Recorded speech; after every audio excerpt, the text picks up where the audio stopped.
எரேமியாவின் புஸ்தகம் 5ஆம் அதிகாரம் 20 to 29 வரைக்கும் நம்ம வாசிக்க போகிறோம். எரேமியாவின் புஸ்தகம் 5ஆம் அதிகாரம் 20 to 29 வரைக்கும் நம்ம வாசிக்க போகிறோம். வேத புஸ்தகத்துல நீங்க எல்லாரும் அதை எடுத்துக்கொள்ளுங்க. வேத புஸ்தகத்துல எரேமியாவின் புஸ்தகத்தை நீங்க எடுத்துக்கொண்டீங்கன்னா அந்த 5ஆம் அதிகாரத்தை நம்ம திருப்பிக் கொள்வோம். கர்த்தர் பாவத்தை குறித்து 3 வாரங்கள் தொடர்ந்து அதோடைய விளக்கங்கள், அதோடைய சில காரியங்களை பேசி இருக்கிறார். சரியா? அப்ப பேசப்பட்ட அந்த காரியங்கள், அந்த வார்த்தைகளை ஒரே வாரத்துல ஒரு பாவங்கிற தலைப்புல நான் செய்தி கொடுக்காம, பாவத்துடைய வண்ணம் என்ன, அதோடைய நிறம் என்ன, அதனுடைய உருவாக்குதல் எப்படி, இப்படின்னு சில காரியங்களை டீப்பா நம்ம என்ன செய்துட்டோம், பார்த்துட்டு வந்திருக்கிறோம். நல்லா தெரிந்து கொள்ளணும். இந்த வாரமும் பாவத்துடைய 4வது பாகம். இது பாவத்தை குறித்து இது போதும், கடைசி பாகமாக நம்ம எடுத்துக்கொள்ளலாம். அப்ப இன்றைக்கு ஆண்டவர் ஒரு கூட்டத்தோடு, ஒரு இனத்தோடு, ஒரு சபையோடு, ஒரு குடும்பத்தோடு, ஒரு தனிப்பட்ட மனிதனோடு குறைகள் இருக்குமானால், அவர்களிடத்தில் குறைகள் இருக்குமானால் அதை சுட்டி காட்டும் வண்ணமாக பேசுகிற ஒரு சம்பவத்தை தான் முதல்ல நம்ம இன்னைக்கு படிக்க போகிறோம். 5:20 வசனத்தை முதல்ல வாசிங்க. நீங்கள் யாக்கோபின் வீட்டிலே அறிவித்து யூதாவிலே சொல்லி கூற வேண்டியது என்னவென்றால், கவனிங்க,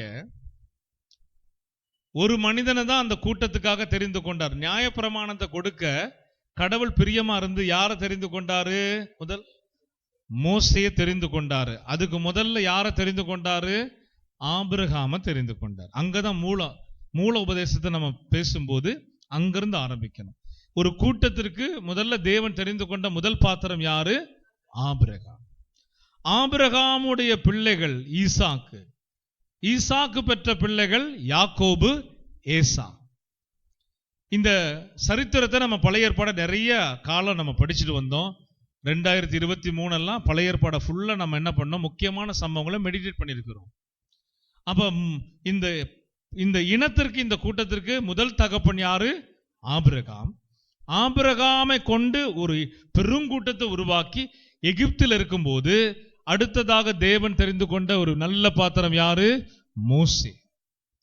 மோசையினூட கர்த்தர் என்ன சொல்ல விரும்பினாரு? ஒரு பிரமாணத்தை உருவாக்கி அந்த பிரமாண புஸ்தகத்தை எழுதி வைக்க சொல்லி, அந்த பிரமாணங்களின்படி இந்த ஜனங்கள் செய்ய கடவர்கள் என்று என்ன செய்தார்? கர்த்தர் ஒரு திட்டத்தை கொடுத்தார். நியாய பிரமாணமோ வேத புஸ்தகத்தில் உள்ள கற்பனைகளோ கட்டளைகளோ அது தேவ திட்டத்தில் அடங்கினது. இப்படி செய்தா நான் விரும்புவேன் அப்படிங்கிறாரு. இதை கை கொள்ளுங்கப்பா, நான் உங்க மேல பிரியமா இருப்பேன் அப்படின்னு சொல்றாரு.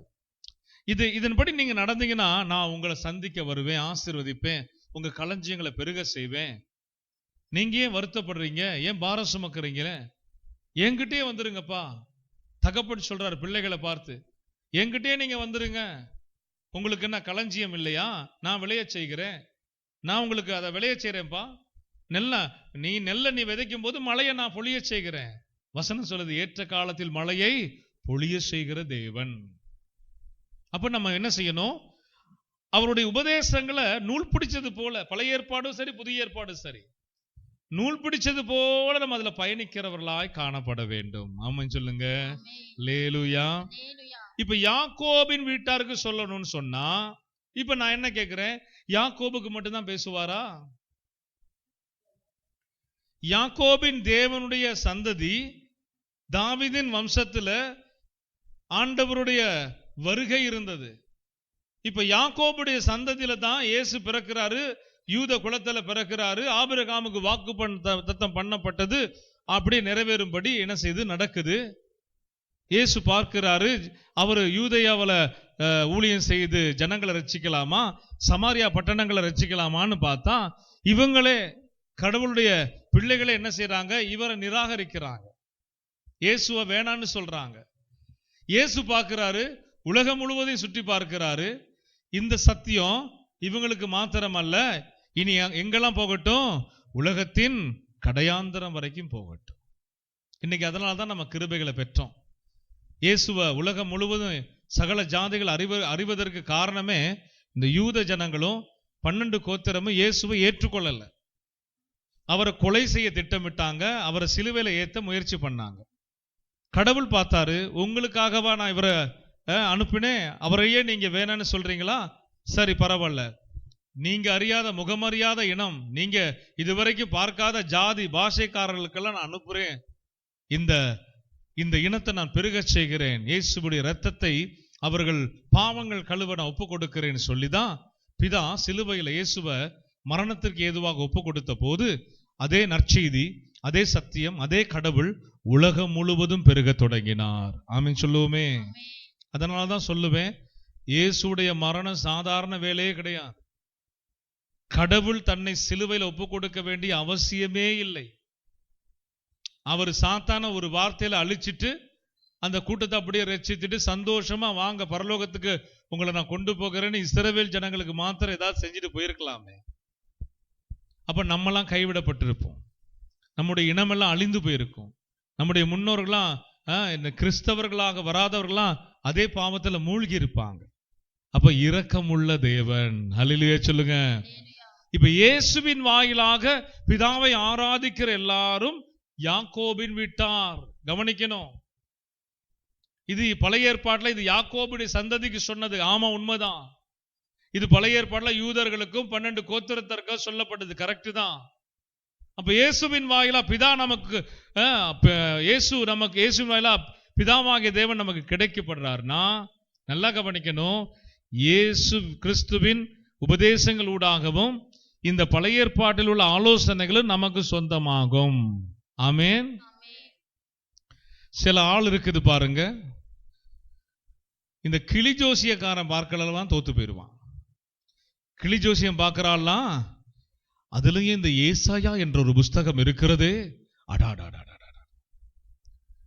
இப்படிலாம் அநியாயம் அக்கிரமம் பண்ணுவாங்கன்னு தெரிஞ்சிருந்தா அந்த தேவ மனிதன் எழுதியிருக்க மாட்டார். அந்த ஏசாயா புஸ்தகத்தில் உள்ள அத்தனை தீர்க்க தரிசன வாக்கு தத்தங்களையும் தமக்கென்று உரிமை பாராட்டுகிற ஒரு கூட்டம் இருக்குது. அடாடாடாடா கேட்டா இது இயேசுவின் வாயிலா எனக்கு சொந்தம். அப்ப ஆலோசனைகளை சொல்லும் போது அதுவும் நமக்கு சொந்தம். ஆமீன் சொல்லுங்க, அல்லேலூயா சொல்லுங்க. யாரா இருந்தாலும் சரி, எல்லா வாக்கு தத்துவமும் எல்லா வசனமும் நமக்கு சொந்தம் தான். தகுதியற்றவர்கள் அதை பெற்றுக்கொள்ளவே முடியாது. வாக்கு தத்தங்களை அவர்கள் சுதந்தரிக்க முடியவே முடியாது. நான் ஆணித்தரமா சொல்லுவேன், நீங்க ஈசாக்கின் தேவன் ஆராதிக்கிறீங்களா, யாக்கோபின் தேவன் ஆராதிக்கிறீங்களா? பழைய ஏற்பாட்டில் அவர்கள்ட்ட எதிர்பார்த்த அதே பரிசுத்தம், அதே பயபக்தி, அதே காரியத்தை புதிய ஏற்பாட்டிலையும் கர்த்தராகிய இயேசு என்ன செய்யறாரு? எதிர்பார்க்கிறார். அப்ப வசனங்களை மாத்திரம் எடுத்துக்கொள்வேன், பழைய ஏற்பாடு எனக்கு சொந்தம் அல்ல. அப்ப அந்த வசனங்களை திரும்ப கொடுத்துருங்க, இந்த வாக்குத்தத்தங்களை திரும்ப கொடுத்துருங்க. நியாயப்பிரமாணம் பரிசுத்தம் உள்ளது. நியாயப்பிரமாணம் ஆவியின் பிரமாணத்துக்கு சமமானது. நியாயப்பிரமாணத்திலே சொல்லப்பட்டவைகள் நமக்கும் சேரும். அப்ப நம்ம அது அந்த நிபந்தனைகளுக்கு உட்பட்டவர்களாக நம்ம என்ன செய்யணும்? புதிய ஏற்பாட்டின்படி, புதிய ஏற்பாட்டு கற்பனையின்படி பயபக்தியோடு வாழ கற்றுக்கொள்ளணும். சரிங்களா? அப்ப இன்றைக்கு அடுத்த வசனத்தை தொடர்ந்து வாசிக்க கேட்கலாம். கண்கள் இருந்தும் காணாமலும், கண்கள் இருந்தும் காணாமலும், காதுகள் இருந்தும் கேளாமலும் இருக்கிற, காதுகள் இருந்தும் கேளாமலும் இருக்கிற அறிவில்லாத ஜனங்களே. அவங்க எப்படிப்பட்ட ஜனங்களா? அறிவில்லாத யாக்கோபின் வம்சத்தார்கள் எப்படிப்பட்ட ஜனங்களா? இது சொல்றது யாரு? கர்த்தரே சொல்றார். இத சொல்றது யாரு? வேற யாரும் சொல்லல, ஆண்டவரே தான் சொல்றாரு. கண்கள் இருக்கு அவனுக்கு, அவன் என்ன செய்யல? காண மாட்டேங்கிறான். என்ன நான் பேசுறேன், காதுகள் அவனுக்கு இருக்கு, ஆனால் என்ன செய்ய மாட்டான்? கேட்க மாட்டான். அப்ப ஆண்டவர் பார்க்கிறாரு, இவங்களை நான் என்னதான் செய்யறது? அப்ப தீர்க்கதரிசிய வாயை திறக்கிறாரு, பேசு, இந்த வணங்கா கழுத்துடைய ஜனங்களுக்கு முன்பதாக நீ பேசு, நான் சொல்றதெல்லாம் நீ பேசுப்பா, என் இருதயத்தை காயப்படுத்துகிற இந்த யாக்கோபின் வம்சத்தார் வீட்டுக்கு நீ பேசு. சிந்தித்து பார்க்க வேண்டும். யாக்கோபின் வம்சத்தாருக்கு பேசினார்னா புதிய ஏற்பாட்டிலே இயேசு கிறிஸ்துவுடைய வம்சத்தாருக்கும் அவர் பேசுகிறார். புதிய ஏற்பாட்டு ஜனங்களாகிய நமக்கும் ஏதோ ஒரு விஷயத்தை அவர் பதிவு செய்திருக்கிறார். அப்ப இதை நம்ம என்ன செய்யணும்? கை கொள்ள வேண்டியது அவசியம். அப்ப வாசிங்க, தொடர்ந்து வாசிங்க. எனக்கு பயப்படாதிருப்பீர்களோ, எனக்கு பயப்படாதிருப்பீர்களோ என்று கர்த்தர் சொல்லுகிறார். யாரு சொல்றாரு? கர்த்தர். என்ன ஆராதிக்க வேண்டி நீங்க எனக்கு பயப்படாம இருந்தா அப்ப நீங்க யாருக்கு பயப்படுவீங்க? நீங்க யாருக்கு செவி கொடுப்பீங்க? நீங்க எல்லாம் பயந்து நடக்கணும்னு தானே பிரமாணத்தை கொடுத்தேன், தீர்க்கதரிசிகளை கொடுத்தேன், ராஜாக்களை கொடுத்தேன். அப்ப அந்த கூட்டம் பாருங்க, எரேமியாவின் காலத்துல பயப்படாமல் வாழுகிற ஒரு அனுபவம். அந்த பயப்படாம வாழ்ந்த முதல் மனிதனை சொல்லட்டுமா? யார் தெரியுமா? யாருங்க? காயின். ஆபேல் பயந்தாரு, யாரு பயப்படல? காயின். ஆதாம் ஏவாள் பாவம் செய்த உடனே பிசாசு பாவத்தின் வழியா உள்ள வர்றான், இருதயத்தில் இடம் பிடிச்சிடறான். நல்லா கவனிங்க, கடவுளை அவங்க அந்த காலத்துல பார்க்கிறாங்க. யார? படைத்தவரைய. ஆபேலு காயின் அந்த பலிகளை கொடுக்கும் போது அவர் வர்றாரு, அங்கீகரிக்கிறாரு, அவருக்கு பிரியமா இருக்குது, அது எல்லாமே நடக்குது. கண்களால கடவுளை பார்க்கிற காலத்திலேயே ஒருத்தனுடைய மனசு என்ன ஆயிடுச்சு? கல்லாய் மாறியது. அதனாலதான் கூட பிறந்த சகோதரன்றத கூட உணர்வில்லாம கொலை செய்ய வகை தேடினான். அப்ப பயப்படாத அனுபவம் எரேமியா காலத்துல மட்டுமில்ல, எப்போ வந்துருச்சு? ஆபேல் காயின் காலத்திலே வந்துருச்சு. பயப்பட ஒரு மனிதனுக்கு பய உணர்வு இல்லாம இருக்கிறான்னா கிட்டத்தட்ட அவன் செத்துட்டான்னு அர்த்தம். கிட்டத்தட்ட அவன் என்ன செய்துட்டான்? எதுக்கு செத்துட்டான்? பாவத்திற்கு செத்துட்டான். இதை நீங்க மனசுல பதிய வைக்கணும். பய உணர்வு இல்லாம ஒரு பாவம் துணிகரமா செய்ய ஒரு மனுஷன் இறங்குறான்னா அவன் பாவத்துக்கு ஆல்ரெடி என்ன செஞ்சுட்டான்? செத்துட்டான், ஒப்பு கொடுத்துட்டான்னு அர்த்தம். பாவத்திற்கு தன்னை ஒப்பு கொடுத்தவனிடத்துல கர்த்தர் மௌனமா இருந்தா அந்த பாவத்தின் சம்பளம் என்ன வந்துரும்? மரணம் வந்துரும்.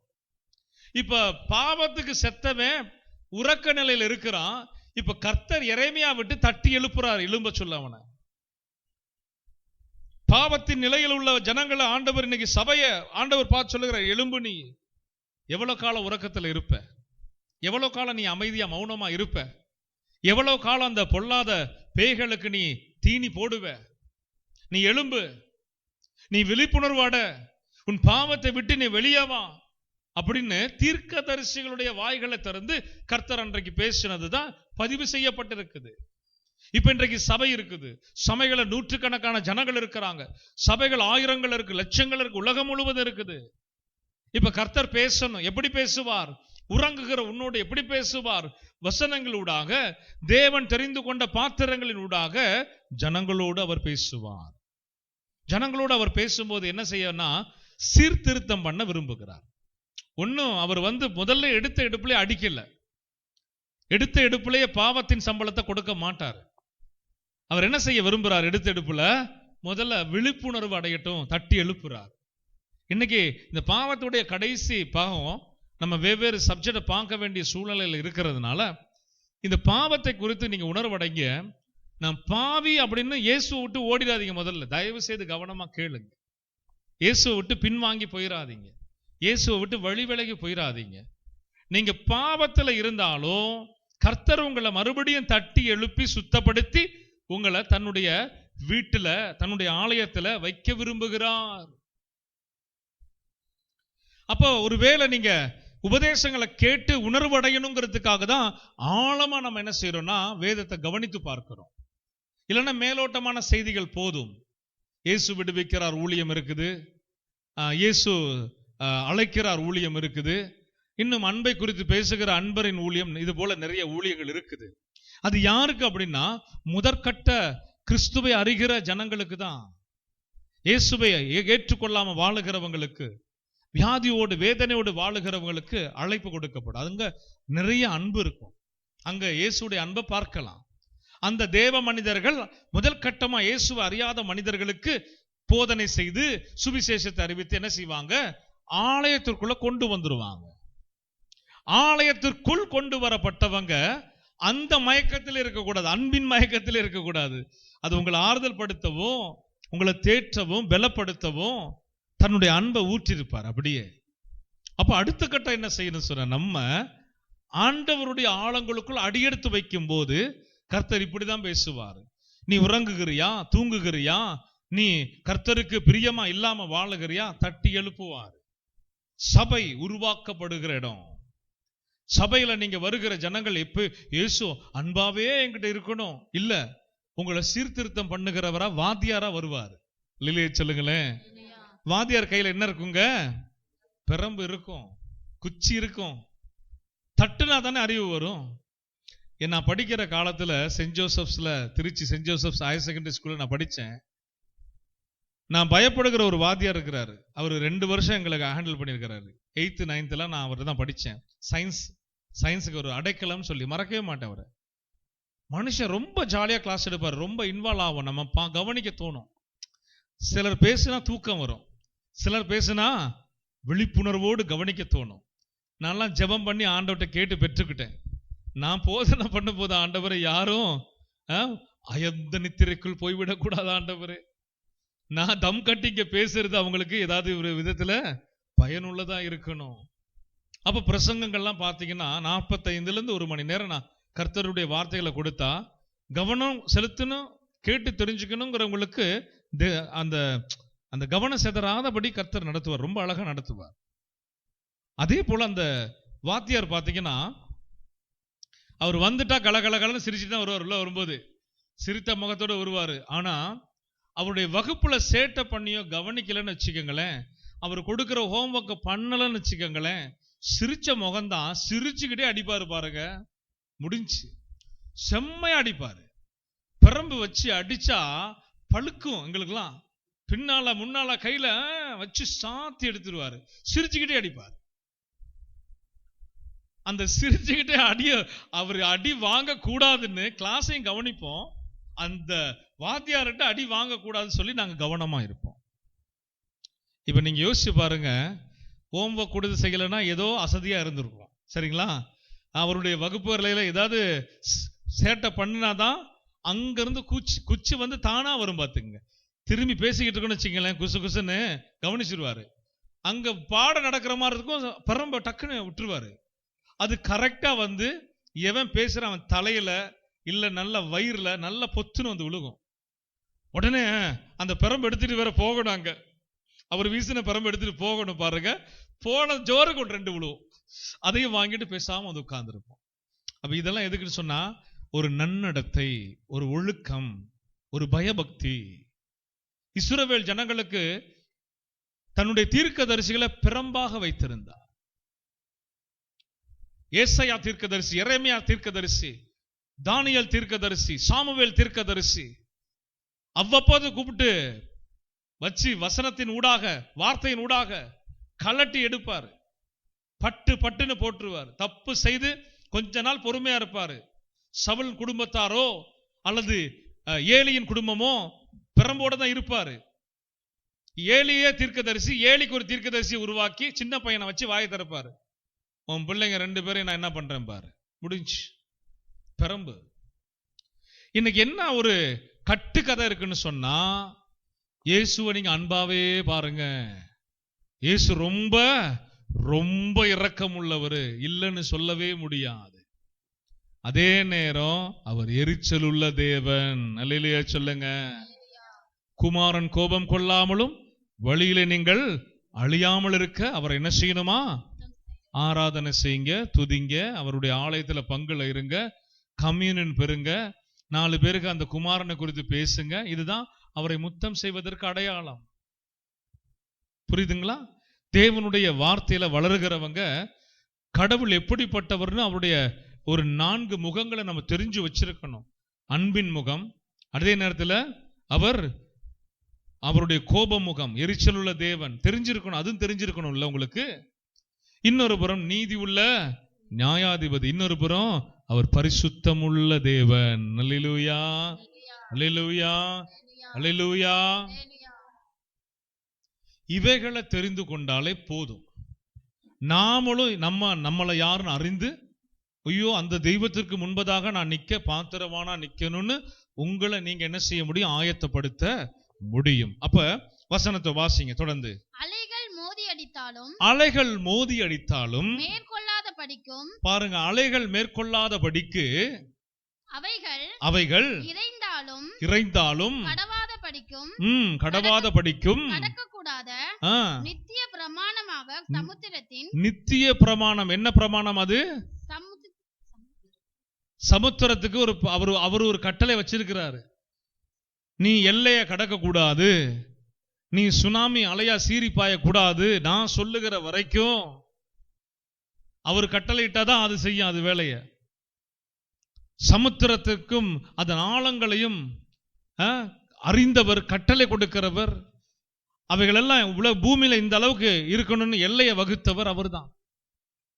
காற்றையும் கடலையும் ஆளுகை செய்கிற தேவன் அவர். நம்ம தான் அற்ப மனிதர்கள், வாயை திறந்து ஈஸியா அவரை குறை சொல்லிடுவோம். ஆனா அவருடைய வேலையெல்லாம் பிரம்மாண்டமானது. நம்ம அங்க பாத்தீங்கன்னா எறும்பு மாதிரி இருப்போம், அவருக்கு முன்பதாக தூசியா இருப்போம். சில நேரம் அவருடைய கண்கள் நம்ம படுவதே இல்லை. ஏன் அப்படின்னா, கண்களுக்கு தெரியாத அளவு தூரமா போய் அவரை விட்டு தூரமா போயிடுவோம். அப்படிப்பட்ட தெய்வத்துக்கு அருகாமையில் இருந்து செல்ல பிள்ளையா இருந்து அவர் உங்களை கொஞ்சணும், உங்க மேல செல்லம் காட்டணும்னு சொன்னா அவருடைய கற்பனைகளின்படி நீங்க நடக்கிறவங்களா இருக்கணும். ஆமென் சொல்லுங்க, அல்லேலூயா சொல்லுங்க. சபை விழிப்புணர்வு அடைந்தால், சபை ஜனங்கள் விழிப்புணர்வு அடைந்தால் அவர் யார் என்பதை நம்ம தெரிந்து கொள்ள முடியும். அல்லேலூயா. வாசிக்கலாம். சமுத்திரத்தின் மணலை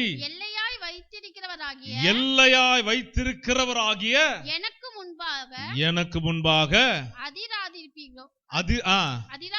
அதிராதிருப்பினும் இந்த ஜனங்களோ முரட்டாட்டமும் கலகமுமான இருதயமுள்ள. இந்த ஜனங்களோ முரட்டாட்டமும் கலகமுமான இருதயமுள்ள ஜனங்கள். பாருங்க, பாவம் நிறைந்த ஜனங்கள்.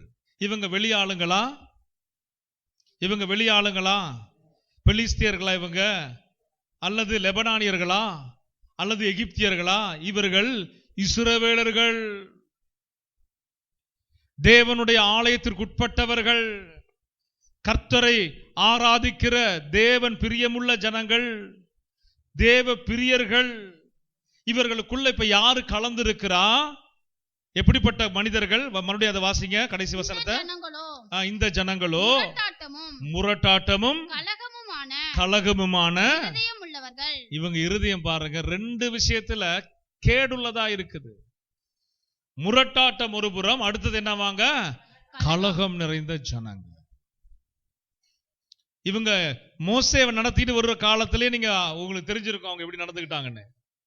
இப்ப நல்லா தெரிஞ்சுக்கங்க, மோசேவுடைய காலத்தோட முடிஞ்சிடல, இவங்க மனம் திரும்பல, இங்க தொடருது. யாரு தொடரா? அதே முரட்டாட்டம், அதே கலகம் இங்கேயும் எரேமியா வாழ்ந்த காலத்துல தொடர்ந்து இருக்குது. எரேமியா தீர்க்கதரிசி இயேசு வருவதற்கு நூற்றுக்கணக்கான ஆண்டுகளுக்கு முன்பதாக, அவர் 500-600 ஆண்டுகளுக்கு முன்பதாக, இயேசு பிறக்கிறதுக்கு முன்பதாக வந்த ஒரு தேவ மனிதர். அப்ப தெரிந்து கொள்ளணும், இந்த கலகமும் சரி, இந்த முரட்டாட்டமும் சரி, இந்த இஸ்ரவேல் ஜனங்களை பற்றி பிடித்து தேவ ஆலயத்துக்குள்ள இருக்கிறவங்களை அது கண்ட்ரோல் பண்ணிக்கிட்டே வருது. எப்ப வரைக்கும் கண்ட்ரோல் பண்ணுதுன்னு பைபிள்ல பார்த்தா, இயேசு வாழ்ந்த காலத்திலையும் இதே முரட்டாட்டம், இதே கலகம். தேவகுமாரனை உலகத்திற்கு வெளிப்படுத்த வேண்டிய இவர்களே தேவகுமாரனை சிலுவையில் அறைய துணிந்தாங்க. தேவகுமாரனை இவர்கள் என்ன செய்தாங்க? சிறைச்சாலையில பிடித்து வைத்தார்கள், வாரினால் அடித்தார்கள், அவரை மரணத்திற்கு ஏதுவாக ஒப்பு கொடுத்தார்கள். பாருங்க, முரட்டாட்டமும் கலகமும் எரேமியா காலத்தோட நின்றடல, அன்று மோசையின் காலத்தோட நின்றடல. இந்த பாவ உணர்வும் பாவ பழக்க வழக்கமும் எங்க வரைக்கும் தொடர்ந்து வருது? இயேசுவின் காலம் வரைக்கும் தொடர்ந்து வருது. இப்ப கேள்வி என்னன்னா, இயேசுடைய காலத்தோட முடிஞ்சிருச்சா? இந்த முரட்டாட்டம் முடிஞ்சிருச்சா? கலகக்காரங்க மனம் திரும்பிட்டாங்களா? இல்ல. இயேசுடைய காலத்திற்கு பிறகும் இன்றைக்கும் தேவனுடைய ஆலயத்துல தேவ பங்குள்ள பிள்ளைகளை அதை வஞ்சிக்கும்படியாக, அவங்கள கர்த்தருக்கு கீழ்ப்படியாமல் இருக்கும்படியாக அது தொடர்ந்து பிடிக்கிறது. இன்றைக்கும் நடைமுறையில இருக்கு. அதுதான் இன்னைக்கு சப்ஜெக்ட். அப்ப இதை தொடர்ந்து நீங்க வாசிங்க. முரட்டாட்டம் பண்ணி போய் விடுகிறார்கள். அந்தந்த பருவத்திலே எங்களுக்கு மழையையும் முன்மாரியையும் பின்மாரியையும் கொடுத்து அறுப்புக்கு நியமித்த வாரங்களை எங்களுக்கு தற்காக்கிற எங்கள் தேவனாகிய கர்த்தருக்கு பயந்திருப்போம் என்று அவர்கள் தங்கள் இருதயத்திலே சொல்லுகிறதில்லை. இந்த விளைச்சலையும் அறுவடைகளையும் தானியங்களையும் திராட்சை ரசங்களையும் பெருகச் செய்கிற கர்த்தருக்கு இந்த முரட்டாட்டமும் கலகமும் உள்ள ஜனங்கள் என்ன செய்கிறது இல்லையா? பயந்திருப்பதில்லை. நல்லா சொல்ற, நல்லா கவனிச்சுக்கோங்க. இந்த ஏழ்மையில இருக்கிற ஒரு குடும்பம், ஏழ்மையில இருக்கிற வரைக்கும் நல்ல பக்தி இருக்கும், நல்ல பயம் இருக்கும். இந்த ஏழ்மைங்கிற கட்டத்தை கடந்து அடுத்தது நடுத்தரம் கட்டங்கத்தை கடந்து அடுத்தது ஐஸ்வர்யத்துக்குள்ள போயிட்டாங்கன்னு வச்சுக்கோங்களேன். அந்த ஏழ்மையில் இருந்த காலத்தின் அந்த ஏழ்மையான கோலத்துல தேவனை தேடின அந்த காலத்துல எவ்வளவு தேவனுக்கு உண்மையா பக்தியா பயந்து வாழ்ந்தாங்களோ, அந்த ஐஸ்வர்யம் நிறைந்த காலத்துல பாத்தீங்கன்னா கண்டிப்பா 100% இருக்காது. குடும்பத்துல ஏதோ ஒருத்தர் 2 பேருக்கு தான் இருக்கும். பணம் வந்துருச்சுன்னா, செல்வம் வந்துருச்சுன்னா, அந்தஸ்து வந்துருச்சுன்னா மெய்யான தேவனை மறந்துடுவாங்க. அதாவது அடிமைத்தனத்துல இருந்து ஐஸ்வர்யவான்கள் ரட்சிக்கப்பட்டு குடும்பமா நல்லா இருக்கிறாங்க, நல்ல பயபக்தி உள்ள ஐஸ்வர்யவான்கள் இருக்கிறாங்க. அவங்கள வைத்திருப்பதும் கர்த்தர் தான். அல்லேலூயா சொல்லுங்க. பயந்து தேவனை துதித்து வாரத்துல ஒரு நாள் உபவாசம் இருந்து தேசத்துக்காக ஜெபிக்கிற நல்ல பணக்காரர்கள் இருக்கிறாங்க. நல்லா இருக்கட்டும், அவங்க இன்னும் கர்த்தருக்குள்ள ஆசீர்வாதமா இருக்கட்டும். அல்லேலூயா சொல்லுங்க. இந்த அடிமட்டத்துல இருக்குது வர்ற ஆளு பாருங்க, நடுத்தரம் ஐஸ்வர்யவனா ஆகும் போது கர்த்தருக்குள்ள இவங்க அடிமைகளா இருந்தாங்க எகிப்துல. நான் இந்த பாடம் உங்களுக்கு தெரியும், அடிமைகளா இருந்தாங்க. அடுத்தது என்ன பண்ணாங்க? பாத யாத்திரை வந்தாங்க. நடுத்தர குடும்பம். அப்பா தேவையை மட்டும் சந்திச்சுட்டே இருந்தாரு. அப்போ மன்னாவா கொடுக்கப்பட்டது, வழியில எல்லாமே அற்புதங்கள் நடந்தது, ஆகாரம் புசிக்க தேவையான மாம்சத்திலிருந்து எல்லாமே கொடுத்துக்கிட்டு தான் வந்தார். உண்மைதானே அது? இப்ப பாலும் தேனும் ஓடுகிற ஐஸ்வர்யத்துக்குள்ள வந்துட்டாங்க. பாலும் தேனும் ஓடுகிற ஐஸ்வர்யத்துக்குள்ள வந்ததுமே கர்த்தர் ஒரு தீர்க்கதரிசி எழுப்புகிற சூழ்நிலைக்கு கொண்டாந்து விட்டுட்டாங்க. எவ்வளவு பரிதாபம் பாருங்க. இவர்கள் இஸ்ரவேலர்கள், இவர்கள் பாலும் தேனும் ஓடுகிற தேசத்தை சுதந்தரித்தவர்கள். இவர்கள் இப்பொழுது நன்றாய் உண்டு உறங்கி அவர்கள் நல்ல உடுத்தி சகல நன்மைகளையும் பெற்றதற்கு பிறகு வேதத்திற்கு விரோதமாய் புறம்பாக நிற்கிறதை வேதத்தின்படியே காண முடிகிறது. அதனாலதான் நான் சொல்லுவேன், கோடீஸ்வரன் ஆகணும்னு ஆசையே படாதீங்க. கடவுளை நம்ம யாருன்னு கேட்டுருவோம். பணம் வந்தா கண்ணு மறைக்கப்பட்டது. உங்களை கோடீஸ்வரர்கள் ஆக்குவது தேவ சித்தம் அல்ல. அப்படி போதிக்கிறவருடைய போதனைகள் நம்பி நீங்க கெட்டு போகாதிருங்கள். அல்லேலூயா சொல்லுங்க. உங்களை ஆசீர்வதிக்கணும். எப்படி ஆசீர்வதிப்பாரு? உங்களுக்கு வேலையை கொடுப்பாரு, தொழிலை கொடுப்பாரு, உங்க விவசாயத்தை ஆசீர்வதிப்பாரு. நீங்க கையிட்டு செய்கிறதன் ஊடாகத்தான் உங்களுக்கு நன்மை வரும். உண்மைதானே?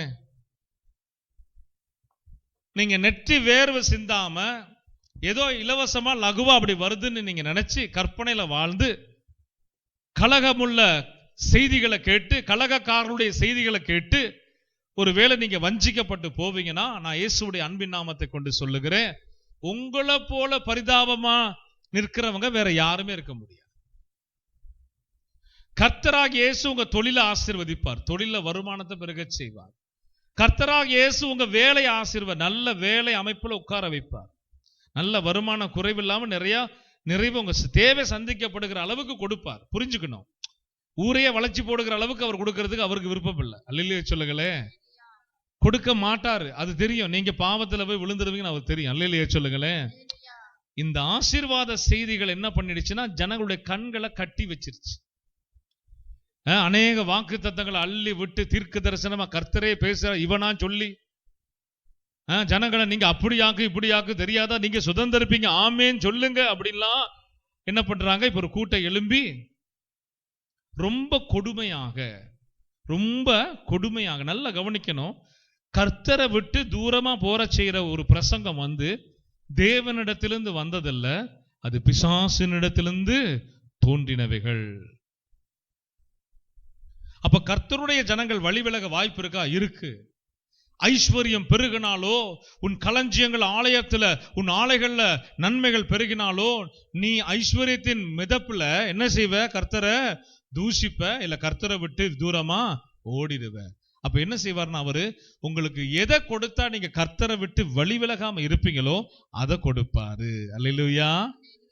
எதை கொடுத்தா உங்க தேவைகள் சந்திக்கப்பட்டு நீங்க பிரச்சனை இல்லாம இருப்பீங்களோ அதை உங்களுக்கு கொடுப்பாரு. அல்லேலூயா சொல்லுங்க. இல்லன்னா பாவம் வந்துரும்னு பைபிள் சொல்லுது. பாவம்னா என்ன சொன்னேன்? சாத்தான். சாத்தான் வந்தா என்ன செய்வான்? கலகம் பண்ண வைப்பான். ரெண்டாவது, இருதயத்தை கடினமாக்கி வணங்கா கழுத்துடையவர்களா மாற்றிடுவான். இதுதான் நடக்கும். அப்புறம் நீங்க என்ன வேணாலும் செய்வீங்க. மந்திரவாதியை நம்புவீங்க, தந்திரவாதியை நம்புவீங்க, கால நேரங்களை நம்புவீங்க, நல்ல நேரம் கெட்ட நேரம் நம்புவீங்க, நேரம் பார்த்து செயல்படுவீங்க. அப்புறமா ஐயோ ஆசீர்வாதத்துக்கு இதெல்லாம் அப்படின்னு சொல்லிட்டு தட்சணைகளை கொடுத்து சில தகுடு, சில விபூதி, சில காரியங்களை வாங்கி வச்சுக்குவீங்க. இதெல்லாம் நடக்கும். தொழில் வீழ்ச்சி வந்துடக்கூடாதுன்னு பயந்து இதெல்லாம் செய்வீங்க. அதற்காக தான் ஆண்டவருடைய வேதத்தின்படி பார்க்க போனா அவருடைய வருமானம் நல்லது. ஆமென் சொல்லுங்க. கர்த்தர் கொடுக்கிற உங்க ஆசீர்வாதம் நல்லது. அல்லேலூயா சொல்லுங்க. அதனால வேதத்தின்படி ஐஸ்வர்யம் ஆக விரும்புகிறவர்கள் தங்களை என்ன செய்யறாங்களா? உருவ குத்தி கொள்ளுகிறார்கள். பண ஆசை எல்லா தீமைக்கும் வேறாயிருக்கிறது. அன்றன்றுள் அப்பமே நமக்கு போதும். ஆமென் சொல்லுங்க. சொல்லுங்க, போதும் இயேசுவே, நீர் எனக்கு அன்றாட என் நன்மைகளை, என் தேவைகளை சந்தித்து ஆசீர்வதிப்பதே எனக்கு போதுமானது. அல்லேலூயா, அல்லேலூயா, அல்லேலூயா. கர்த்தருடைய காரியங்கள் உங்க வாழ்க்கையில் பெருகவும் நன்மை பெறவும் ஆசீர்வதிக்கிறேன் இயேசுவின் நாமத்தில். சரி, இப்ப தொடர்ந்து வாசித்து முடிங்க 29 வரைக்கும். உங்கள் அக்கிரமங்கள் இவைகளை விலக்கி, நல்ல கவனிக்கணும், எவைகளை விளக்குது? அதற்கு மேல உள்ள ஆசீர்வாதங்களை விளக்குது. ஆண்டவர் சொல்றாரு, பருவ காலத்துல உனக்கு மழை இல்லாம, முன்மாறி பின்மாறிய இல்லாம, அறுப்பு காலத்துல நியமிக்கப்பட்ட ஆசீர்வாதங்கள் எல்லாம் என்ன செய்யுது? இவைகளை விலக்கி உங்கள் பாவங்கள் உங்களுக்கு நன்மையை வரவொட்டாதிருக்கிறது. யாக்கோபின் வம்சத்தாராகிய சபையாருக்கு கர்த்தர் பேசுகிறார். உங்க நன்மையை திருடுகிற பிசாசு, உங்க நன்மையை வரவிடக்கூடாதபடி சாத்தானுடைய திட்டங்களுக்கு நீங்க உங்களை விட்டு போட்டா ஆண்டவர் சொல்லுகிறாரு, இவைகளெல்லாம் உனக்கு வராது. இவைகளெல்லாம் உனக்கு காதிருந்தும் கேளாமல், கண்கள் இருந்தும் காணாமல், இஷ்டப்படி வாழ்ந்துட்டு கர்த்தர் எனக்கு செய்வாரு, நான் சொல்றேன் வராது. இந்த ஆசீர்வாதங்களை அவர் வர விடமாட்டார். தேவ நீதி நிறைவேறாத வரைக்கும் கர்த்தர் உங்களை ஆசீர்வாதத்தால் நிரப்புவது இல்லை. நீங்க ஒருவேளை அவரை விட்டு ஓடி போவீங்க அப்படின்னு அவருக்கு தெரியும்னா அவர் என்ன தெரியுமா செய்வார்? இத தடுத்தே வச்சிருப்பார். உண்மையே சொல்றேன். இதை கொடுத்து என் மகன் என்னை விட்டு விலகி போவாங்க அப்படின்னு அவருக்கு தெரியும்னா சில ஆசீர்வாதங்களை தடை செய்தே வைத்திருப்பார். அல்லேலூயா சொல்லுவோம். வேதத்தின்படி தான் நான் பேசுறேன். ஆசீர்வாதத்திற்கு நான் எதிரி கிடையாது. இயேசுவுக்கு ஆசீர்வதிப்பது பிரியம், சித்தம் இருக்குது. அதுக்கு நிறைய மெத்தட் வச்சிருக்கிறாரு. அவருடைய ஆசீர்வாதங்களை பெறுவதற்கு சில சிஸ்டம் இருக்குது. சும்மா நீங்க வசனத்தை அறிக்கை செய்ததும் நம்பிட்டதும் ஒன்னும் வராது. ஆரம்ப காலத்துல உங்க கடன் அடைக்க உதவி செஞ்சிருப்பாரு, உங்க வியாதி சுகமாயிருக்கும், சில வேண்டுதல் எல்லாம் கேட்கப்பட்டது. அது ஆரம்ப காலம். பாலும் தேனும் ஓடுகிற தேசத்தை சுதந்தரித்தது போல ராஜ்யத்தை சுதந்தரிக்க விரும்புகிற சில நிபந்தனைகள், கட்டளைகள் இருக்குது. அதை கை கொள்ள வேண்டும், அதன்படி வாழ வேண்டும், தரமுள்ளவர்களாய் நீங்கள் மாற வேண்டும். ஆமென் சொல்லுங்க. கடைசியா பாருங்க, அவரு உங்கள் அக்கிரமங்கள் இவைகளை விலக்கி உங்கள் பாவங்கள் உங்களுக்கு நன்மையை வரவட்டாதிருக்கிறது. தேவனே ஆசீர்வதிக்கிற சித்தம் இருந்தாலும் இவங்களுடைய அக்கிரமங்கள், பாவ அக்கிரமங்கள் என்ன செய்யுது? ஆசீர்வாதங்களை தடை செய்கிறது. அப்ப அடுத்த வசனத்தை வாசிங்க. குருவி பிடிக்கிறவர்கள் பதுங்குகிறது போல. பதுங்கி பாருங்க, இவங்க கிட்ட என்னென்ன பாவம் இருக்குன்னு சொல்றாரு பாருங்க, கவனிச்சு பார்க்கணும். குருவி பிடிக்கிறவர்கள் பதுங்கி இருப்பது போல மனுஷரை பிடிக்க கன்னிகளை வைக்கிற துன்மார்க்கர் என் ஜனங்களில் காணப்படுகிறார்கள். குருவி பிடிக்கிறதுக்கு தான் ஆளு பதுங்கும். ஏன்னா சத்தம் கேட்டா என்ன செய்யுங்க, குருவி சிறகடிச்சு பறந்துடும். இப்ப அவனு வேட்டை ஆடணும், இப்ப குருவியும் பிடிக்கணும், சத்தமும் வெளியே வரக்கூடாது. சத்தமும் வெளியே வரக்கூடாது, குருவியும் பிடிக்கணும் அப்படின்னு சொன்னா அப்ப அந்த ஆள் என்ன செய்யுங்க, பதுங்கும். கிறிஸ்தவர்களை போல பதுங்குவார்கள், தேவ பக்தி உள்ளவர்களை போல பதுங்குவார்கள், நல்லவர்களை போல பதுங்குவார்கள். ஆனா யாரை பிடிக்க பிளான் வச்சிருக்கிறாங்க, ஜனங்களை பிடிப்பதற்காக. அப்ப கள்ள ஆராதனை, கள்ள தீர்க்க தரிசனம், கள்ள போதனைக்காரன்ல இருந்து சபையில் இருக்கிற விசுவாசி, மாய்மாலமாரக்காரர்கள், கர்த்தருக்கு உண்மை இல்லாதவர்கள், தேவ பிரியமற்றவர்கள், தேவனுக்கு தூரமானவர்கள் எல்லாரும் எங்க இருப்பாங்கன்னா உள்ளதான் இருப்பாங்க, தேவனுக்குள்ளதான் இருப்பாங்க. அப்ப அவங்களுக்கெல்லாம் ஆண்டவர் சொல்றாரு, அதனால தான் ஆசீர்வாதங்களை என்ன செய்து வரவிடாதபடி அதே தடை செய்கிறது. ஆலயத்துல வந்து எதை செய்யணுமோ அதை செஞ்சுட்டு போயிடணும். ஆலயத்துல வந்து கலகம் பண்ணினாவோ, சண்டை சச்சரவுகள் இடம் கொடுத்தாலோ, அல்லது வேற இச்சையான காரியங்கள் இடம் கொடுத்தாலோ கர்த்தர் சொல்லுகிறார், நீ பதுங்குற, நீ யாரையோ பிடிக்க என்ன செய்யற, பதுங்குற, ஓ ஆசீர்வாதங்கள்லாம் தடைப்பட்டு இருக்கும். அல்லேலூயா சொல்லுங்களேன், அல்லேலூயா சொல்லுங்களேன். வேதத்தை நல்ல நுணுக்கமா நம்ம என்ன செய்யணும், வாசித்து பழக கற்றுக்கொள்ளணும். தொடர்ந்து வாசிங்க. குருவிகளால் கூண்டு நிறைந்திருக்கிறது போல அவர்கள் வீடுகள் கபடங்களால் நிறைந்திருக்கிறது. ஆதலால் அவர்கள் பெருகி என்னவாகிறார்கள், பாவத்தின் நிமித்தம் வருகிற ஆதாயம், பாவ வழியிலே வருகிற ஆதாயம், தங்கள் சரீரங்களை விற்று தங்களுடைய இச்சைகளின்படி நடந்து கர்த்தருக்குள் இருப்பது போலவும் தேவனை அல்லாத துன்மார்க்கர்கள் செயல்படுகிறது போலவும் வாழ்கிறவர்கள் மாய்மாலக்காரர்கள். கர்த்தருக்குள்ளதான் அவங்க இருக்கிறது போல இருக்கும், கர்த்தர் அவங்களை கண்காணிச்சுக்கிட்டே இருக்கிறார். அதனாலதான் பட்டியலிட்டு சொல்றாரு பாருங்க, எவ்வளவு தெளிவா சொல்றாரு. ஒரு சபைக்குள்ள, ஒரு கூடாரத்துக்குள்ள தேவனை அறிந்தவங்க குடும்பங்களுக்குள்ள இப்படிப்பட்டவர்களும் இருப்பார்கள். நீங்க இந்த செய்திகளை கேட்டு விழிப்புணர்வு அடைந்து அவைகளை விட்டு என்ன செய்யணும், வெளியே வர வேண்டும். ஆமென் சொல்லுங்க. அதற்காக தான் இந்த பதிவு. வாசிக்கலாம். துன்மார்க்கனுடைய செயல்களை கண்டிக்காமல் விடுகிறார்கள். திக்கற்றவனுடைய வழக்கை விசாரியாமல் தாங்கள் மாத்திரம் வாழுகிறார்கள். எளியவர்களின் நியாயத்தை தீரார்கள். அவன் ஸ்டேட்டஸ்லயே பாக்குறது, அந்த ஜாதிக்கார ஆளு, நம்ம வசதி வாய்ப்புக்கு ஏற்ற ஆளு, நமக்கு ஈக்குவலா இருக்கிற ஆளோட கை கோர்த்து, நம்ம தமிழ்நாட்டில் இருக்கிற பெந்தகோஸ்து சபைகள் நடக்குது இல்லையா, நம்ம சாதிக்காரனா ஐயா, ஏற்றத்தாழ்வு. ஆண்டவர் ஒரு நாள் கேட்பாரு, நீ ஏன் ஜாதியாப்பா? பரலோக வாசல்ல போய் நிற்கும் போது கேட்பாரு, ஆமா எந்த ஊரு நீயே? நான் என்ன ஊரு, நான் இப்படியாக்கு அப்படியாக்கு. ஆமா சரிதான், நீ நம்மாளா? ஏசு கேட்பார் ஒரு நாள், நீ நம்மாளா? ஏலே சொல்லு, நீ நம்மாளா? ஏசு கேட்பாரு. சொல்லுங்க. இயேசுவுக்கு ஒரு ஜாதி இருக்குது. ஆமென் சொல்லுங்களேன்.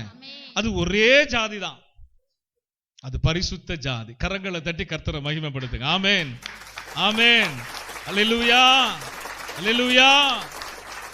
சபைக்குள்ள அது வரவே கூடாது, பொல்லாத பேய் அது, சுவிசேஷத்திற்கு தடை செய்கிற பேய் அது. மனம் திரும்புங்க.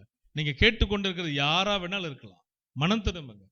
அப்படிப்பட்ட சபை தலைவர்களுக்குள்ள ஜாதி பார்த்து போய் உட்கார்ந்து இருக்கிறீங்களா? ஆண்டவர் வெறுக்கிறார். உங்களை பார்த்தா இங்க பேசுறார், யாக்கோபின் குடும்பத்தாரோடு பேசுறார். ஒரே மனம், ஒரே இருதயம், ஒரே சிந்தை இருந்தாதான், கிறிஸ்துவின் சிந்தை இருந்தாதான் நீங்க நாளைக்கு ராஜ்யத்திற்குள்ள பிரவேசிக்க முடியும். இங்க வாழ்ந்துடலாம் சுகபோகமா, உங்க சொந்த ஜனம் இனத்தோடு வாழ்ந்துடலாம், பெருமை பாராட்டிக்கலாம். மரணத்துல கைவிடப்படுவீங்க. மரணத்தில் ஆண்டவரை நீங்க சந்திப்பதில்லை. மரணம் உங்களை வாரி கொண்டு போகும்போது உங்களை காப்பாற்றுகிறவர்கள் ஒருவரும் இல்லை. பூமியில கொடுக்கப்பட்ட நாட்களை பயன்படுத்தி கிறிஸ்துவுக்கு பயந்து வாழுங்க. அல்லேலூயா, அல்லேலூயா. தொடர்ந்து வாசிங்க. இவைகளை விசாரியாமல் இருப்பேனோ. நீ இந்த அக்கிரமங்கள் எல்லாம் செய்ததுக்கு பிறகும், நீ அநியாயங்கள் எல்லாம் செய்தும் நான் கண்டுக்காம இருப்பேன்னு நீ நினைக்கிறியா? இல்ல, நான் என்ன செய்வேன்? விசாரிப்பு. எளியவன்னா அங்க தாழ்த்தப்பட்ட ஜாதி, ஒடுக்கப்பட்டவர்கள், சிறைப்பிடிக்கப்பட்டவர்கள், கஷ்டத்துல வாழுகிறவங்க, இப்படிதான் எடுத்துக்கணும். அப்ப இப்படிலாம் நீ செய்து நீ பின்மாறி வர மழை பெய்யும், என்னுடைய களஞ்சியங்கள் விளையும், ஆசீர்வாதமா இருப்பேன் நீ நினைச்சா இல்ல. உன் பாவமே அக்கறமே அதை தடுத்து என்ன செய்து நிறுத்தும். அப்ப மனம் திரும்பணும். ஆண்டவர் ஆசீர்வதிக்காம இல்ல, நம்முடைய குறைகளும் குற்றங்களும் ஆசீர்வாதத்துக்கு என்னவா இருக்குது? தடையா இருக்குது. நம்முடைய பாவங்கள் அதற்கு என்னவா இருக்குது? விரோதமாய் நிற்கிறது. நீ வரக்கூடாது, நான் இங்க இருக்கிறேன். ஆண்டவர் ஆசீர்வாதங்கள் அனுப்புறாரு, நன்மைகளை அனுப்புகிறாரு. இது போராடும். இல்ல இல்ல இல்ல, பாவமாகிய நான் இந்த மனிதனுக்குள் அவதாரம் எடுத்து இத்தனை ஆண்டு காலம் ஆயிற்று. அல்லேலூயா சொல்லுங்க. ரட்சிக்கப்பட்ட இவன் இத்தனாம் ஆண்டிலே என்னை அழைத்து தங்கும்படி சொன்னான். ஆதலால் நன்மைகளே திரும்பி போங்கள். பரவாயில்லையா? அல்லேலூயா சொல்லுங்க. ஆமா, தெளிவு வேணும், வேதம் தெரிஞ்சிருக்கணும். பாவத்திலிருந்து கட்டுக்கதைகளை கேட்டு ஏமாந்து போகாதீங்க. ஆண்டவர் அப்படி ஆசீர்வதிப்பதே கிடையாது, ஆசீர்வதிப்பதே கிடையாது. நீதியை நிறைவேற்றுகிறவர்கள், ராஜ்யத்தை தேடுகிறவர்கள் எல்லாவற்றையும் சுதந்திரிப்பாங்க, எல்லாவற்றையும் சுதந்திரிப்பாங்க. வாசிங்க தொடர்ந்து. இப்படிப்பட்ட ஜாதிக்கு என் ஆத்துமா நீதியை சரி கட்டாதிருக்குமோ என்று யார் சொல்லுகிறார்? என்று யார் சொல்லுகிறார்? சொல்லுகிறவர் கர்த்தர். ஆமென். சேனைகளின் கர்த்தர். ஆமென். அவர் நேற்றும் இன்றும் என்றும் புதிய ஏற்பாட்டிலும் அவர் மாறாதவர். ஆமென். ஜோடித்து திணித்து திரித்து பேசுகிற உபதேசங்களுக்கு விலகி பரிசுத்த அலங்காரத்தோடு பயபக்தியோடு கர்த்தருக்கு முன்பதாக நிற்கிறவர்களை அவருடைய கண்கள் நோக்கி பார்க்கும். ஆமென் சொல்லுங்க. நான் அவரிடத்துல நிறைய நன்மைகளை பெற்றிருக்கிறேன், அவரிடத்துல சில ஆசீர்வாதங்களை கேட்டு பெற்றிருக்கிறேன். பலருக்காக ஜெபித்து அந்த நன்மைகள் அந்த ஜனங்கள் பெற்றதை கண்கள் பார்த்திருக்கிறது. உண்மையாய் அவருக்கு நோக்கி கூப்பிடுகிறவர்களுக்கு அவர் சமீபமா இருக்கிற தேவன். அல்லேலூயா சொல்லுங்க. சரி, இதை குறித்து நாம இன்னைக்கு ஒரு பரிகாரம் நமக்கு தேவை. பாவத்தின் கடைசி பகுதியாக இன்னைக்கு நம்ம பார்க்கிறோம். அடுத்த வாரம் வேற செய்தி. ஒரு பரிகாரம் நமக்கு தேவைப்படுகிறது. மனம் திரும்புதலுக்கு ஏற்ற ஒரு அலங்காரம் நமக்கு தேவைப்படுது. அதற்காக ஒருத்தரை குறித்து நம்ம வேதத்துல வாசிக்க போறோம். ஏசாயா 53ஆம் அதிகாரத்தை நம்ம எடுத்துக்கொள்வோம். ஏசாயா 53ல ஆண்டுடைய வசனங்களை 4ஆம் வசனத்தையும் 5ஆம் வசனத்தையும் மெல்ல வாசிக்க கேட்கலாம். ஏசாயா 53ஆம் அதிகாரம் பழைய ஏற்பாட்டுல 860ஆம் பக்கம் இருக்குது. 860ல 53ஆம் அதிகாரத்துல வாசிங்க, 4 வாசிங்க. மெய்யாகவே அவர் நம்முடைய பாடுகளை ஏற்றுக்கொண்டு நம்முடைய துக்கங்களை சுமந்தார். நாமோ அவர் தேவனால் அடிபட்டு சிறுமைப்பட்டவர் என்று எண்ணினோம். நம்முடைய மீறுதல் நிமித்தம் பாருங்க, நம்முடைய மீறுதல் நிமித்தம் அவர் காயப்பட்டு, நம்முடைய அக்கிரமங்கள் நிமித்தம் அவர் நொறுக்கப்பட்டு நமக்கு சமாதானத்தை உண்டு பண்ணும் ஆக்கினை அவர் மேல் வந்தது. அவருடைய தழும்புகளால் சொல்லுவோமே. அந்த காலத்துல என்ன செய்தாங்கன்னா, யாக்கோபின் வம்சத்தாருங்க தீர்க்கதரிசிகள் இப்படி பேசினதுமே, கர்த்தருடைய வார்த்தை ஜனங்களுக்கு நேரா வந்ததுமே அவர்கள் என்ன செய்வாங்க? ரெட்டுடுத்தி சாம்பல் அமர்ந்து இரவும் பகலும் உண்ணாம குடியாமல் புசியாமல் அவங்க என்ன செய்வாங்க? ஆண்டவர் சமூகத்தில் உபவாசம் இருப்பார்கள். அப்படி இல்லை அப்படி சொன்னா அவங்க இருதயத்துல குத்தப்பட்டு வசனத்தை கேட்டதுமே மனம் திரும்பி உடனே அவங்க என்ன செய்வாங்க? காளைகளையும் ஆடு மாடுகளையும் அவங்க தெரிந்து கொண்டு தேவ பலிபீடத்துல போய் என்ன செய்வாங்க, பலியிட்டு தங்களுடைய குடும்பத்தாருடைய குற்றத்திற்காக, தனிப்பட்ட நபருடைய குற்றத்திற்காக பாவரிக்கை செய்வார்கள். அப்ப கர்த்தர் அவங்களை என்ன செய்தார், அங்கீகரிச்சு அவங்களை மன்னிச்சு ஆசீர்வதிப்பார். ஆமென் சொல்லுங்க, அல்லேலூயா சொல்லுங்க, அல்லேலூயா, அல்லேலூயா. ஆண்டவர் மன்னிப்பாரா, மன்னிக்க மாட்டாரா?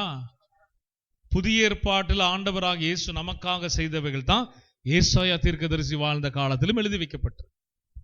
நம்முடைய அக்கிரமங்கள், நம்முடைய பாவங்கள், அதற்காக அவர் அடிக்கப்பட்டு என்ன செய்யப்பட்டார், நொறுக்கப்பட்டார். அவருடைய தழும்புகளால் நாம் என்ன செய்யறோமா, குணமாகுகிறோம். இப்ப பாவத்தை மன்னிக்க அவர் ஆயத்தமா இருக்கிறாரு. பாவத்தை அவர் மன்னிக்க என்னவா இருக்கிறாரு, ஆயத்தமா இருக்கிறாரு. பாவி மனம் திரும்ப ஆயத்தமா? இன்னைக்கு அதான் கேள்வி. பாவத்துல இருக்கிற நீங்க மனம் திரும்ப ஆயத்தமா? ஒருவேளை அப்படி ஆயத்தம்னு சொன்ன கர்த்தர் இன்றைக்கு உங்களோடு பேசுகிறார். அல்லேலூயா. இதை குறித்து கடைசியாக 11:12 அது ஏசாயா 53 11:12 அவர் தமது ஆத்தும வருத்தத்தின் பலனை கண்டு திருப்தியாவார். என் தாசனாகிய நீதிபரர் தம்மை பற்றும் அறிவினால் அநேகரை நீதிமான்களாக்குவார்.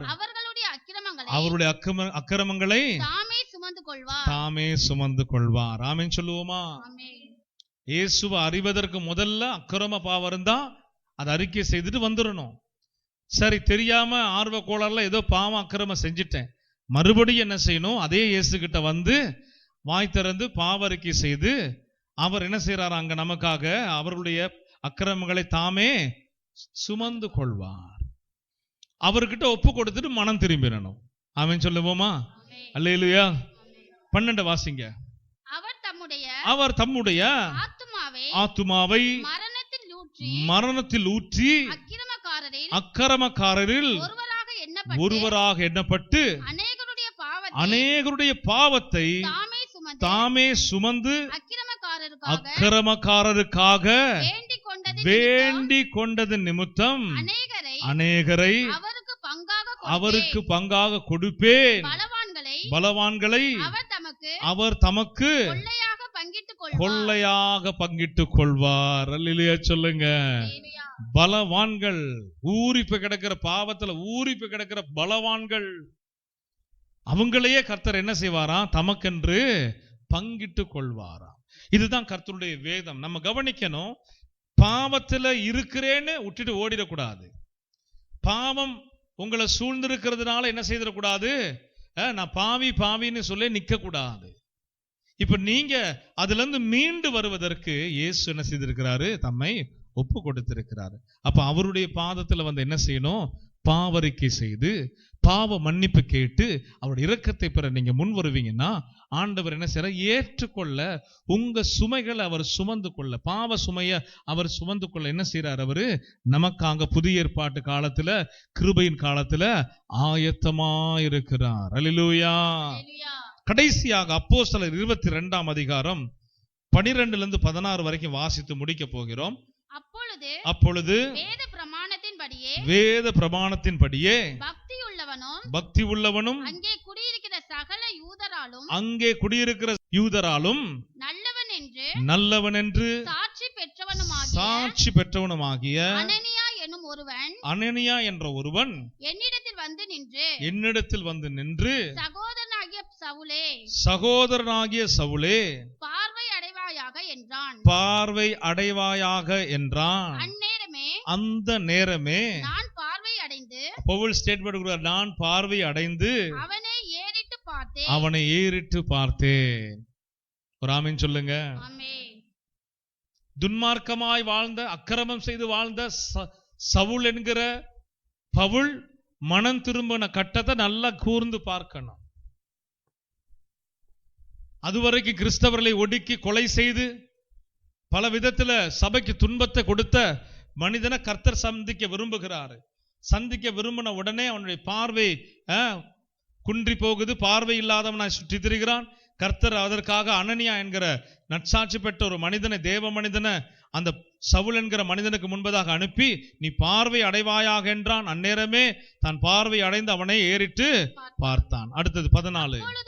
அப்பொழுது அவன் நம்முடைய முன்னோர்களின் திருவுளத்தை நீ அறியவும் நீதிபரரை இந்த வசனத்தை கவனிங்க. ஆண்டவரை முகமுகமா தரிசிக்கிறார். யாருங்க? பவுல்.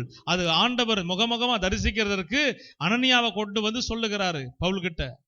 நீ தேவனை முகமுகமா சந்திக்கவும், வாசிங்க, நீ தேவனுடைய திருவுளத்தை அறியவும் நீதிபரரை தரிசிக்கவும் அவருடைய திருவாய் மொழியை கேட்கவும் உன்னை முன்னமே தெரிந்து கொண்டார். அல்லேலூயா. பவுலை உருவாக்கிட்டே வந்தது அவர்தான். இந்த கொடுமைக்காரங்க கூட்டத்துல வச்சதும் அவர்தான். கிறிஸ்தவர்களை ஒடுக்க ஒப்பு கொடுத்ததும் அவர்தான். ஆனா அவரே தான் என்ன செய்யறாரு? இந்த மனிதனையும் தேடி வந்து பார்வை அடைவாக என்று சொல்லி தம்முடைய ஊழியக்காரனுடாக பவுலை ஊழிய அழைப்பையும் ஊழியத்தின் காரியங்களையும் விவரமாய் பேசுகிறார். ஆமென் சொல்லுங்க. தொடர்ந்து வாசிச்சு முடிப்போம். நீ கண்டவைகளையும் கேட்டவைகளையும் குறித்து சகல மனுஷருக்கு முன்பாக அவருக்கு சாட்சியாயிருப்பாய். ஆமென் சொல்லுங்க. அடுத்தது, இப்பொழுது நீ தாமதிக்கிறது என்ன? நீ எழுந்து, நல்லா கவனிங்க, எல்லாரும் கவனிக்கணும். பாவ மன்னிப்பு நமக்கு எப்படி வழங்கப்பட்டிருக்கிறது. இப்பொழுது நீ தாமதிக்கிறது என்ன? நீ எழுந்து கர்த்தருடைய நாமத்தை தொழுது கொண்டு ஞான ஸ்நானம் பெற்று உன் பாவங்கள் போக கழுவப்படு என்றான். சொல்லுவோமா? உன் பாவங்கள் போக கழுவப்படு என்றான். ஒரு ஆமென் சொல்லுங்க. அல்லேலூயா, அல்லேலூயா. ஞானஸ்தான ஆராதனையில பங்கு கொண்ட எல்லாருக்கும் மறுபடியும் ஒரு நற்செய்தி. நீங்கள் ஞானஸ்தானம் பெறும்போதே உங்கள் பாவங்கள் என்ன செய்யப்பட்டது? சொல்லுங்க. ஞானஸ்தானம் பெற்ற உடனே என்னுடைய பாவங்கள் கழுவப்பட்டது. இப்ப ஞானஸ்தானம் பெற்றதுக்கு பிறகும் பாவம் செய்துட்டோம். என்ன வழி? இயேசுதான் வழி. ஆமென் சொல்லுங்களேன். எந்த மனிதனும் கடவுளாக முடியாது. எந்த மனுஷனும் மனுஷியோ இயேசுவாக முடியவே முடியாது. இருக்கும், குறைகள் இருக்கும், கரைகள் இருக்கும். ஆனா ஆண்டவர் இன்னைக்கு உங்களோடு பேசுகிறார். மறுபடியும் கழுவப்பட நீ என்ன செய்யலாம்? ஒப்பு கொடுக்கலாம். உன் வாழ்க்கையை நான் சீர்திருத்துறேன். தாவீது எப்படிப்பட்ட மனுஷன்? இருதயத்திற்கு, அந்த இருதயத்துக்கு ஏற்ற மனுஷன் என்ன செய்தாரு? ரொம்ப அழகா பிளான் பண்ணி கொலை செய்தார். அடுத்த பாவம் என்ன செய்தாரு? விபச்சாரம் செய்தார். இது அவர் கண்களுக்கு புறம்பானது. யாருடைய கண்களுக்கு? கடவுளுடைய கண்களுக்கு. கொலைபாதகனை வெறுக்கவே வெறுக்க, ரத்த சிந்தகரை கர்த்தருக்கு தூரமான ஆளு. அடுத்தது என்ன செய்யறாரு? இவரு விபச்சாரம் செய்யறாரு. ஆனா அவரு என்ன செய்யறாரு?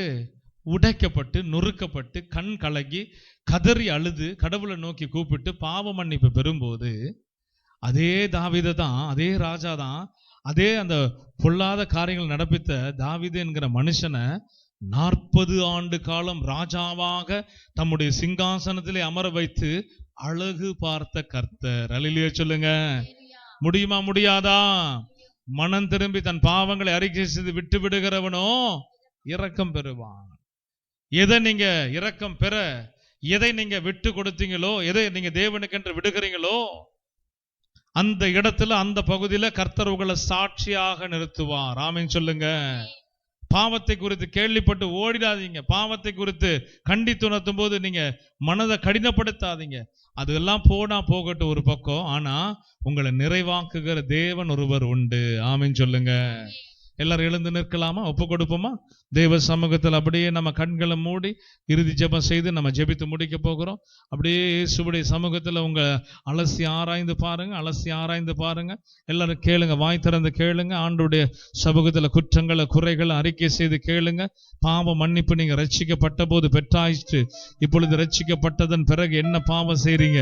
கர்த்தர் அதை அருவருக்கிறார். தேவன் வேணாம் என்று வெறுக்கிறார். கேட்கலாமா? கேட்கலாமா? இயேசுவினிடத்திலே கேட்கலாமா? நன்றி இயேசுவே, நன்றி.